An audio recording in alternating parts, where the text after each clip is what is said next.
नमस्कार। सबसे पहले तो आपने अपने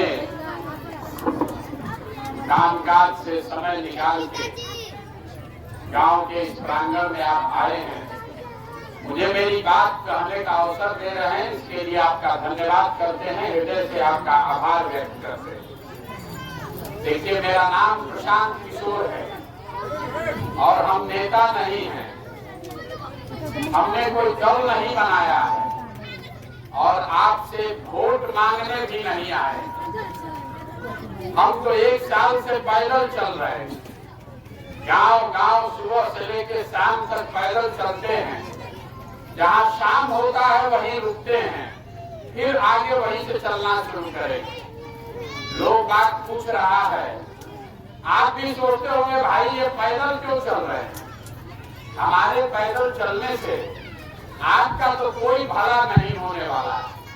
हमारे पैदल चलने से आपका गरीबी नहीं दूर होगा, हमारे पैदल चलने से आपका नाली गली सड़क नहीं ठीक होगा, आपके यहाँ स्कूल रोजगार का व्यवस्था नहीं होगा। तो हम पैदल क्यों चल रहे हैं?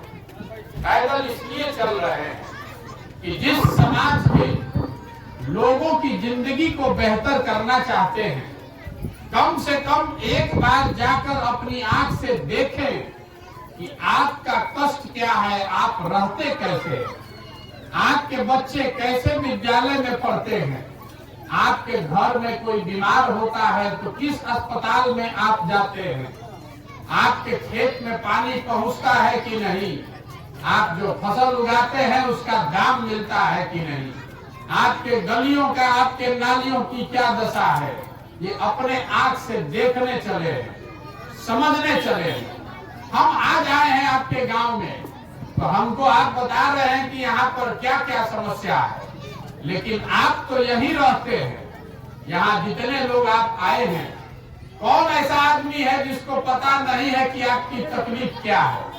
आपको मालूम है कि बिहार में कितना भ्रष्टाचार है, आपको मालूम है कि आपका नाली गली का हालत खराब है, आपको मालूम है कि आप विस्थापित हुए लोग हैं और आपको सरकार से कोई सुविधा नहीं है, आपके बच्चों के पढ़ने की व्यवस्था नहीं है, आपके घर में कोई बीमार पड़ जाए तो अस्पताल नहीं है, आपके लोगों के लिए रोजगार नहीं है।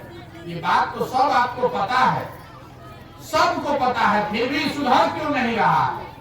सुधर इसलिए नहीं रहा है कि आपको लगता है कि नेता काम नहीं कर रहा है। जिससे आपसे पूछेंगे तो आप यही कहिएगा कि सर वोट ठीके दिए थे, नेताजी ठग लिए। हम आपको बता रहे हैं कि नेताजी के ठगने से आपकी ये दशा नहीं है। नेताजी अगर आपको ठगते, एक बार ठगते, दूसरे बार आप सुधर जाते, 2 बार ठगता, तीसरा बार आप जाग जाते, लेकिन आपकी तो ये दशा पिछले 50 वर्ष से है। आपने सबको वोट देके देख लिया, आपने कांग्रेस को दिया, लालू को दिया, नीतीश को दिया, मोदी को दिया, सबको वोट दिया, आपका दशा नहीं सुधरा।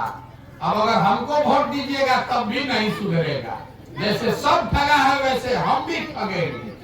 जब तक आपको रोग का कारण नहीं समझ में आएगा तब तक आप इससे बाहर नहीं निकल सकते। रोग का कारण ये है कि आपको सारी समस्या के बारे में जानकारी होने के बाद भी जिस दिन वोट होता है, जिस दिन आपको राजा बनाने का अधिकार रहता है, उस दिन आपको अपनी समस्या याद नहीं रहती है, उस दिन आपको अपने बाल बच्चा का कष्ट नहीं याद रहता है। वोट देते समय तो 5 किलो अनाज पर वोट दे दीजिएगा, वोट देते समय आपको जाति दिखेगा, वोट देते समय आपको भारत पाकिस्तान हिंदू मुसलमान दिखेगा, वोट देते समय आपको राम मंदिर दिखेगा। उस दिन ये नहीं दिखेगा कि यहाँ पर स्कूल नहीं है, उस दिन ये आपको नहीं ध्यान रहेगा कि आपका सिलेंडर का दाम कितना हुआ है। तो आखिर ये सुधरेगा कैसे? आपको लग रहा है कि आप वोट ठीक दे रहे हैं, नेता काम गलत कर रहा है। हम आपको ये बताने आए हैं कि ये बात को समझिए, लोकतंत्र में अपने वोट की ताकत को समझिए। आप वोट किसको देते हैं ये महत्वपूर्ण नहीं है, वोट किस बात के लिए देते हैं ये ज्यादा महत्वपूर्ण है। अभी जितने लोग आप यहाँ आए हैं, आपसे एक सवाल करेंगे अभी आपको पता चलेगा कि आपका ये दुर्दशा क्यों है। सबको सवाल सुन के जवाब देना है, हाँ चाहे ना, हाथ उठाकर।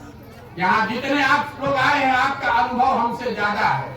आप बताइए कि बिहार में सबके बच्चों के पढ़ने के लिए अच्छी व्यवस्था होनी चाहिए कि नहीं होनी चाहिए? यहाँ आप कथा सुनने नहीं आए हैं, सोच के बताइए कि गरीब हो कि अमीर हो, अगड़ा हो कि पिछड़ा हो, सभी के बच्चों के पढ़ने के लिए सरकार को अच्छी व्यवस्था करनी चाहिए कि नहीं करनी चाहिए?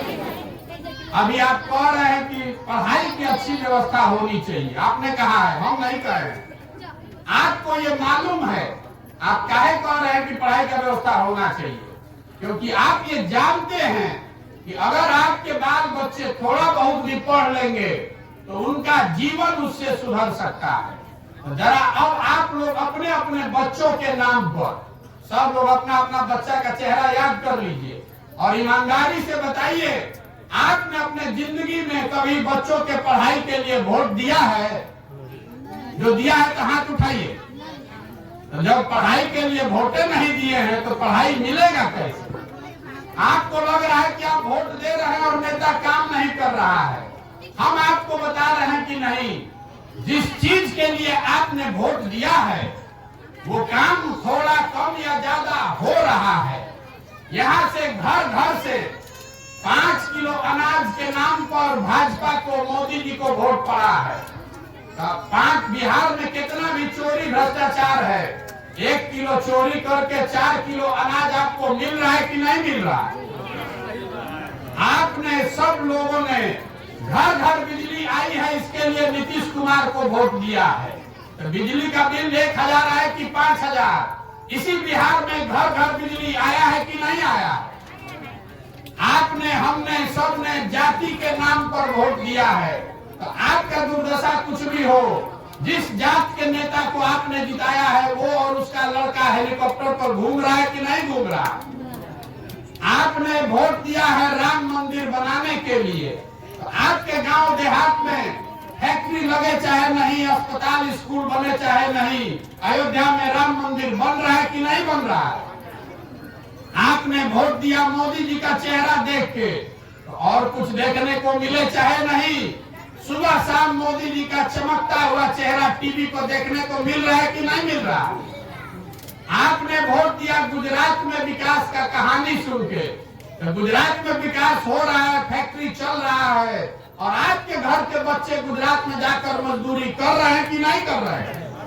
तो किस बात पर आपने वोट दिया है जो आपको नहीं मिल रहा?